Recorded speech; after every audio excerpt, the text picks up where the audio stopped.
7 की 4a का question number 3। 3 centimetre त्रिज्या का एक वृत्त जिसका केंद्र वो है, इसमें दो जीवाएं ए बी और सी डी खींचिए जो आपस में समानांतर ना हो। इन जीवाओं के लंब समद्विभाजक खींचिए, ये दोनों आपस में समद्विभाजक किस बिंदु पर काटेंगे। देखिए सबसे पहले आपको 3 सेंटीमीटर की दूरी प्रकार में लीजिए। प्रकार है किसी के पास? लाइट दीजिए प्रकार और एक स्केल। स्केल दीजिए। इसमें आप देख लेंगे 3 सेंटीमीटर।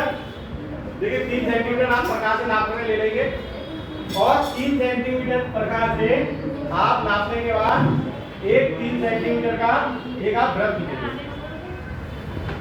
यहाँ पे आपने प्रकार रखी और यहाँ पर 3 सेंटीमीटर का ये वृत्त खींचिए। ये इसका क्या है? केंद्र बिंदु। ये त्रिज्या हो गई 3 सेंटीमीटर।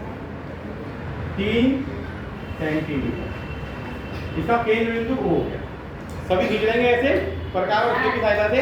आपने ये 3 सेंटीमीटर का वृत्त खींचा। क्लियर है यहाँ तक? किसी को कोई प्रॉब्लम? अब इसमें दो जीवाएं ए बी और सी डी खींचिए जो आपस में समानांतर ना हो। देखिए दो जीवाएं अगर आप यहाँ खींचेंगे, यहाँ खींचेंगे, ये दोनों आपस में समानांतर हैं। जैसे आपने एक जीवा ये खींची, एक इससे अलग हटके आप कहीं भी खींच सकते हैं। सी और दो जीवाएं खींच गई, कोई दिक्कत नहीं, खींच गई। अब इन जीवाओं के आपको दो समद्विभाजक करने, इन जीवाओं के दो भाग करने हैं आपको।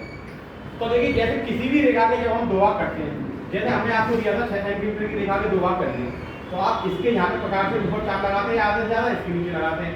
इस बिंदु पर बी बिंदु को केंद्र मानकर ऊपर लगाते हैं, इधर लगा दे, इधर लगा दे। ऐसे आप सी और डी जीवा के लिए पहले सी बिंदु को केंद्र मानकर एक चाप लगाएंगे प्रकार से, ऐसे डी बिंदु को केंद्र मानकर ऊपर लगाएंगे।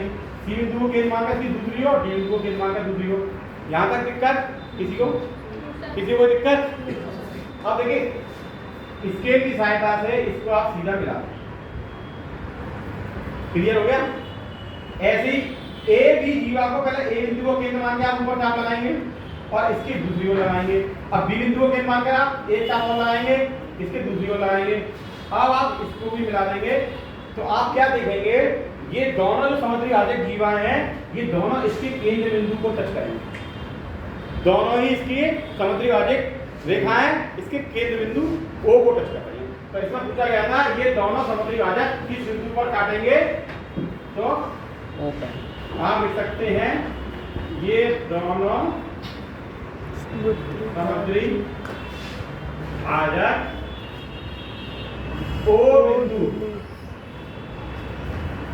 पर काटेंगे। बस हो गया।